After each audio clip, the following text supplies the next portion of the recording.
Have you ever wondered why the peppers you grow in your backyard never quite look like those massive, thick-walled, perfectly sweet beauties you see at the grocery store? Welcome back to the channel. Today, we are diving deep into the ultimate guide to growing flawless paprika, bell peppers, or whatever you like to call them, from start to finish. I am going to promise you right now, by the end of this video, you will possess the exact blueprint to double, or even triple, your pepper harvest this season. But here is the hook. Did you know that treating your pepper seedlings with a little bit of tough love, and actually stressing them out on purpose early on, is the secret to a massive yield later? It sounds completely crazy and goes against everything we are taught about gentle plant care. But it is absolute truth. We are going to uncover all the hidden secrets, bust some major gardening myths, and turn you into a pepper-growing master. So, are you ready to transform your garden, or are you going to keep settling for tiny green peppers? Let me know in the comments and let us get started. Before we get our hands dirty, let us set the stage. Peppers, belonging to the capsicum family, are originally tropical plants hailing from Central and South America. They absolutely crave heat, sunshine, and long growing seasons. For hundreds of years, indigenous populations cultivated them before they made their way across the globe, transforming culinary traditions everywhere from Hungary to India. Understanding this tropical heritage is the golden key to everything we are going to do today. When we try to grow them in cooler, temperate backyard gardens, we are essentially fighting against their natural programming. Our job as gardeners is to artificially recreate that warm, sunny tropical paradise for them. If we can master that illusion, the plants will reward us with an abundance of fruit. So keep that tropical jungle image in your mind as we move through every single step of this process. Let us dive straight into the very first and arguably the most crucial step of your pepper growing journey. I am talking about choosing the right seeds. Now, you might be tempted to just go to the grocery store, buy a beautiful, giant red pepper, scoop out the seeds and plant them in the ground. Let me stop you right there and debunk a massive myth. Most of the perfect-looking peppers in the supermarket are complex hybrids. If you plant those seeds, you will likely get a completely unpredictable plant. It might grow huge but produce no fruit, or it might give you tiny, flavourless peppers. Instead, you need to purchase high-quality, certified seeds from a reputable supplier. Think of it like building a house. You would not use mystery materials for your foundation, right? You want a solid, proven blueprint. Whether you choose heirloom varieties, which have been passed down for generations and offer incredible unique flavours, or modern hybrids designed for disease resistance and massive yields, make sure it fits your specific climate. For example, if you live in an area with a very short summer season, you absolutely must look for early maturing varieties. These are specifically bred to go from seed to harvest much faster. Taking the time to research and order the right seeds for your exact growing zone is the ultimate secret to avoiding disappointment later in the season. Once you have your perfect seeds, timing becomes your next biggest hurdle. Because peppers are tropical heat lovers, they need a very long head start before they can safely go outside. This brings us to a critical rule. You must start your seeds indoors about 8 to 10 weeks before your last expected spring frost. Let me give you an illustration. If your last frost date is usually around the middle of May, you need to be planting those seeds in small pots inside your house by early March. If you wait until it is warm outside to plant seeds directly in the garden, by the time the plant is big enough to produce fruit, the autumn frost will arrive and kill it. It is a race against the clock. Many beginner gardeners make the fatal mistake of planting too late, and they end up with beautiful bushy green plants that get destroyed by ice just as the first flowers appear.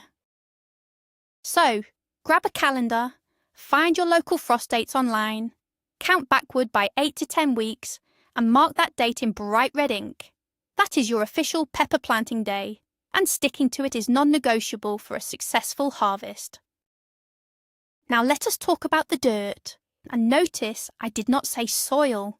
When starting seeds indoors, using soil from your garden is a terrible idea. This is another common myth we need to crush right now. Garden soil is heavy, holds too much water, and is packed with microscopic fungal spores and bacteria that are harmless to adult plants but absolutely deadly to tiny fragile seedlings. If you use it, your sprouts will likely rot and fall over within a week. Instead, you must use a specialised, sterile seed starting mix. This mix usually contains zero actual soil. It is made of light, fluffy materials like peat moss or coconut coir, mixed with perlite for drainage. Imagine trying to push your head through a solid brick wall compared to pushing through a fluffy pillow. A tiny seed has very little energy.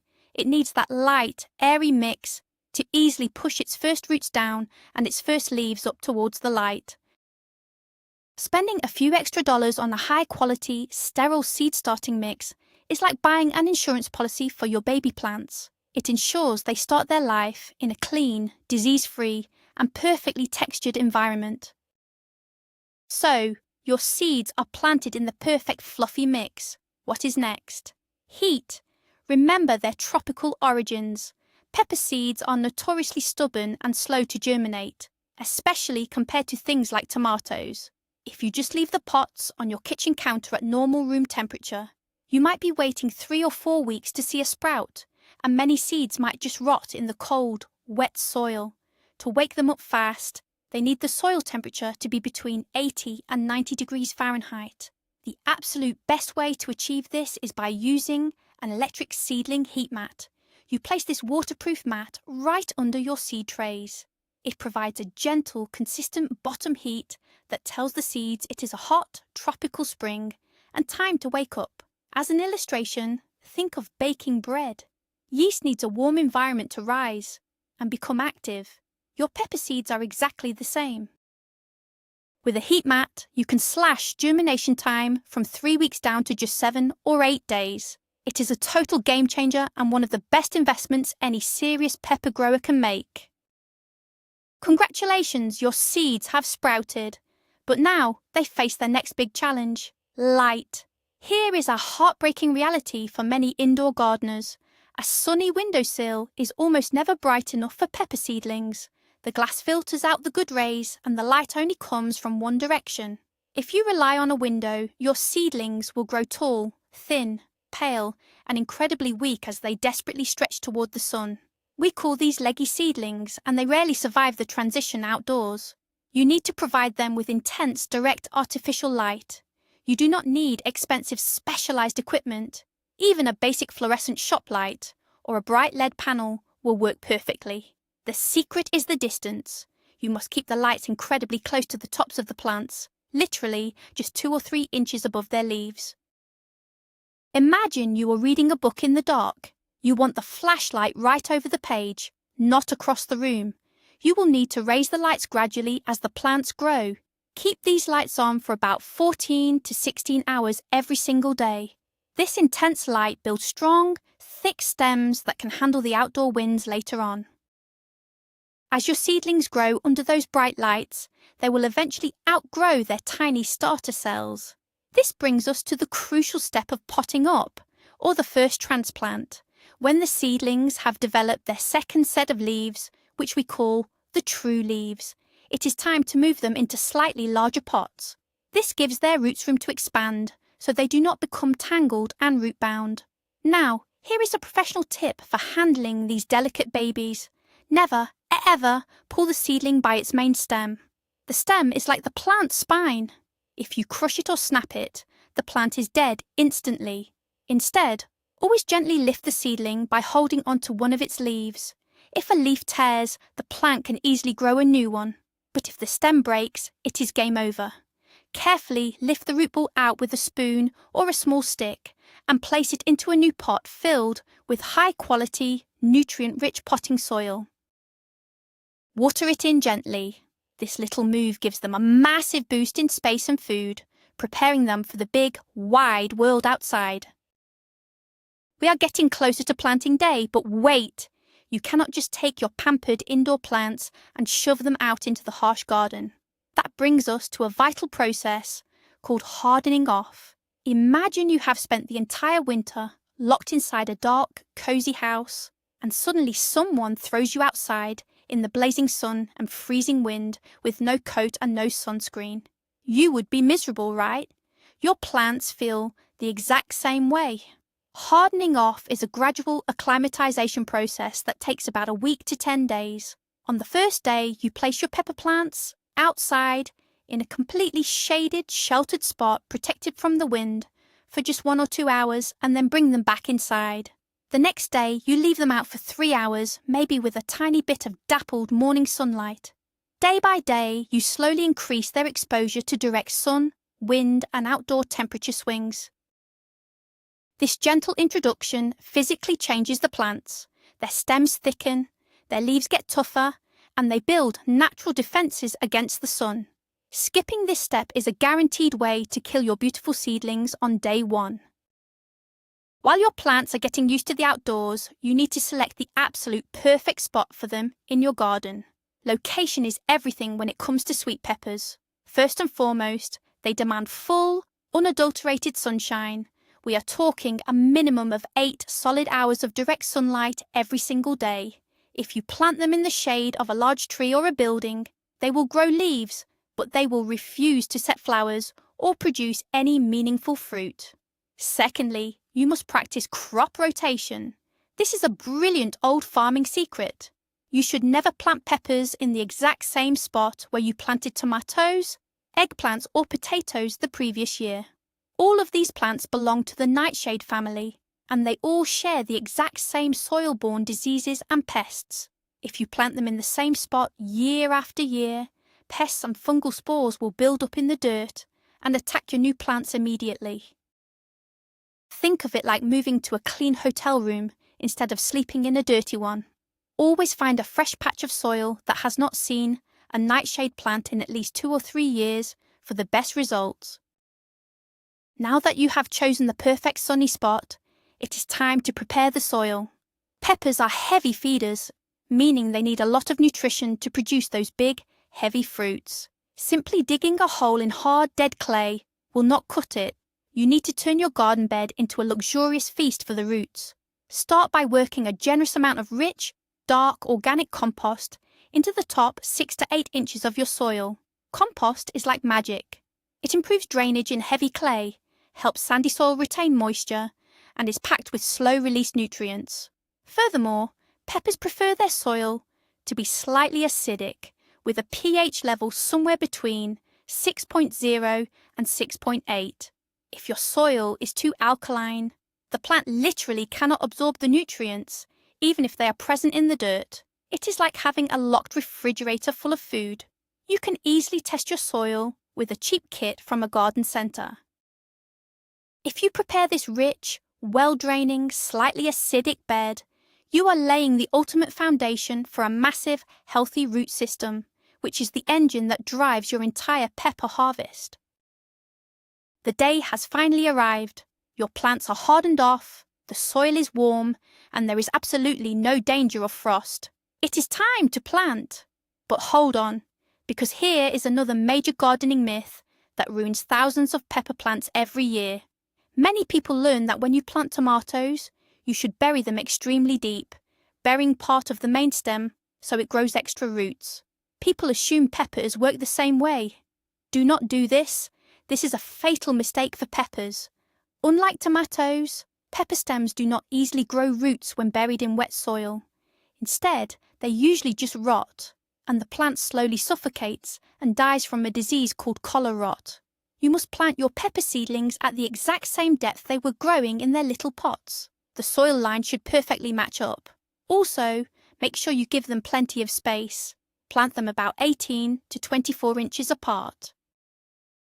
If you crowd them too closely together, they will fight for sunlight and water, and the lack of airflow will create a damp environment that is an absolute paradise for fungal diseases.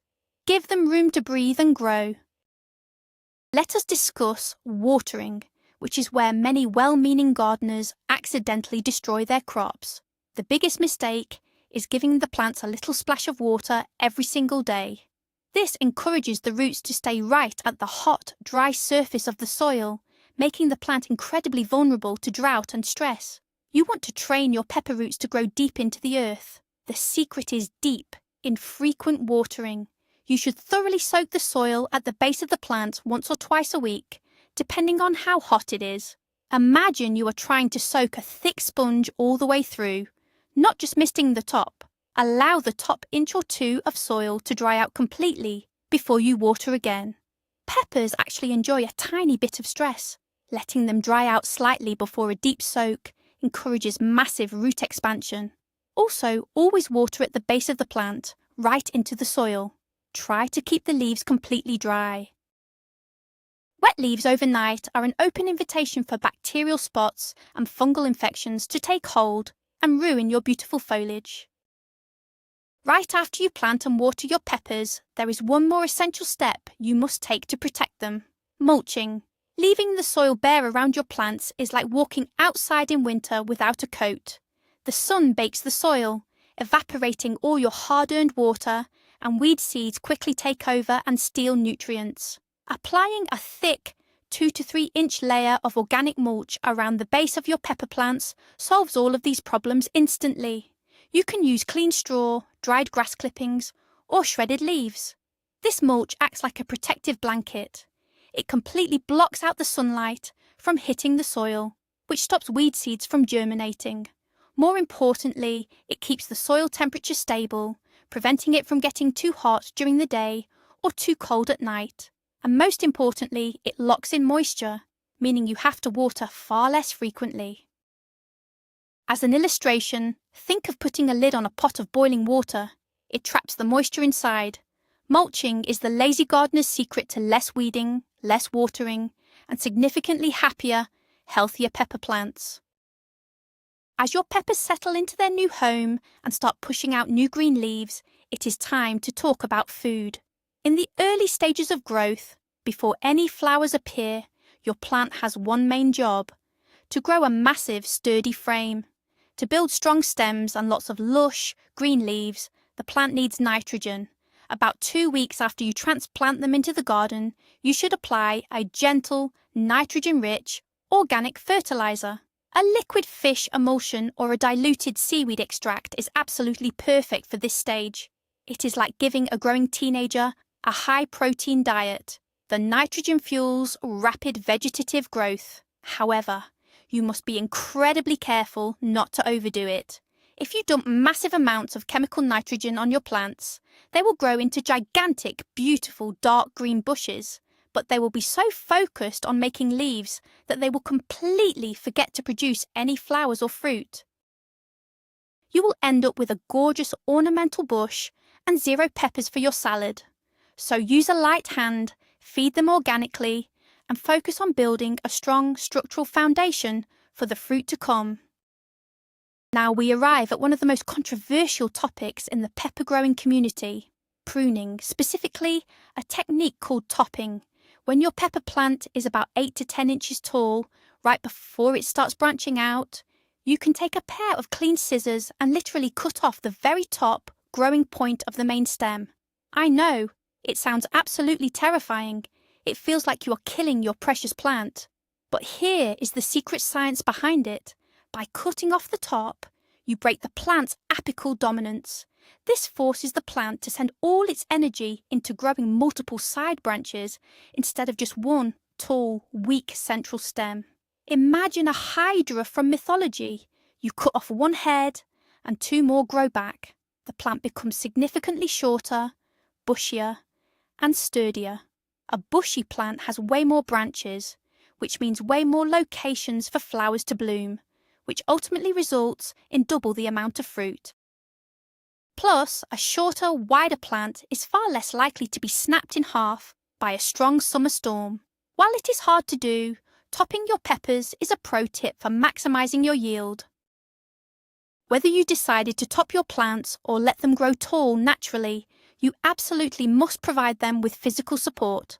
A healthy pepper plant loaded with huge, thick-walled, water-filled fruits becomes incredibly top-heavy.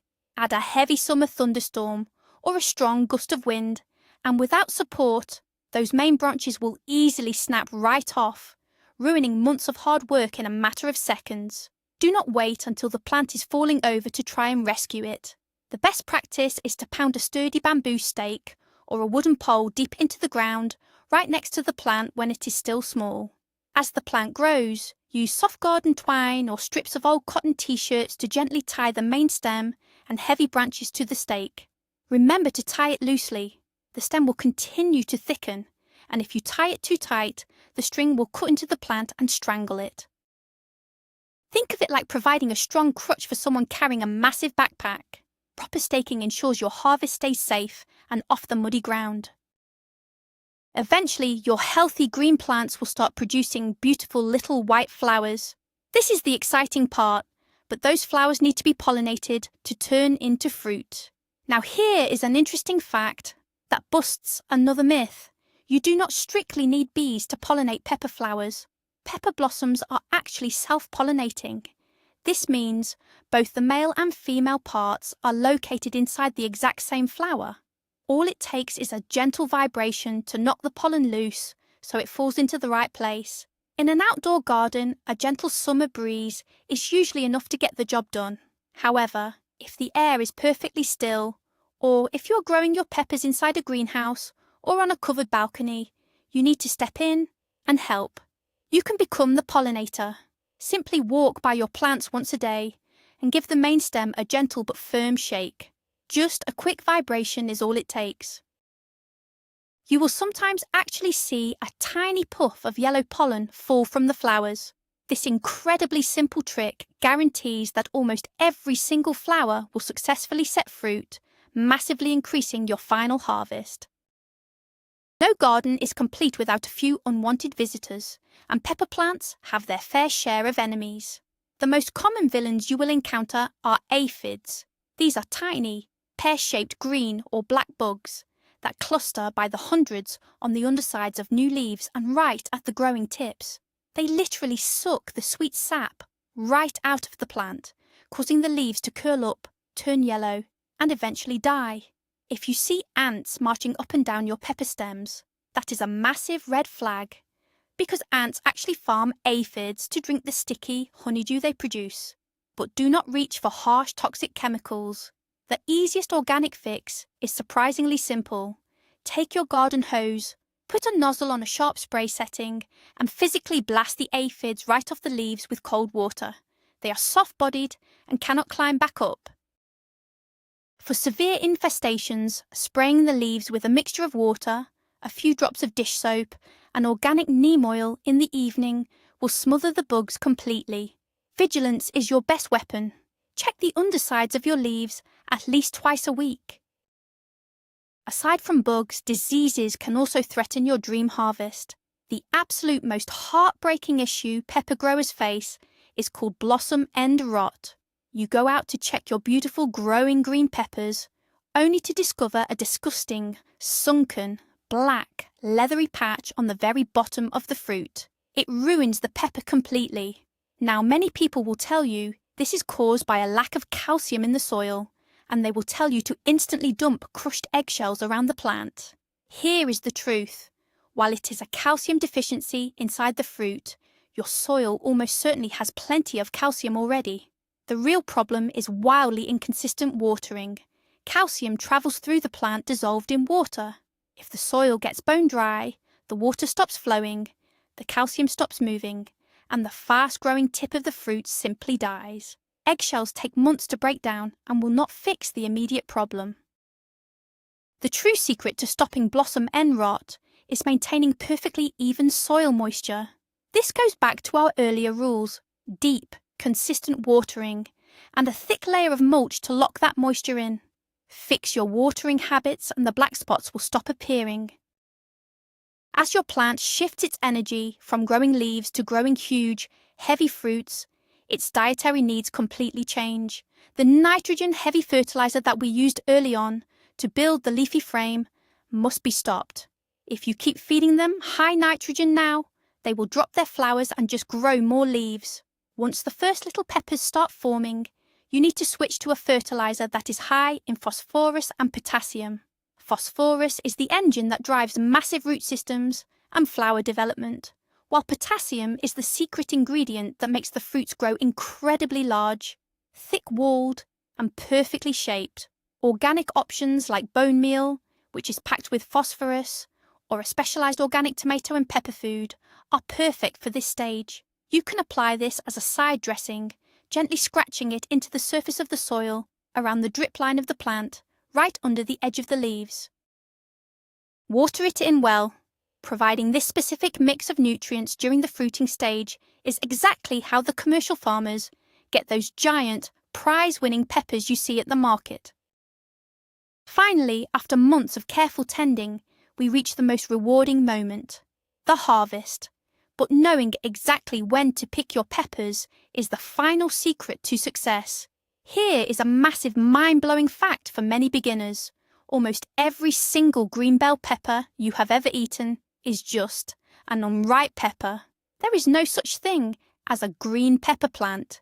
If you leave any green pepper on the vine long enough, it will eventually change colour, turning fiery red, bright yellow, or deep orange depending on the specific genetic variety you planted.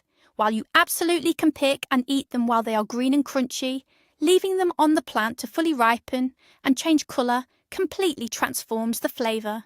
The chemical process of ripening massively increases the natural sugars and vitamin C content.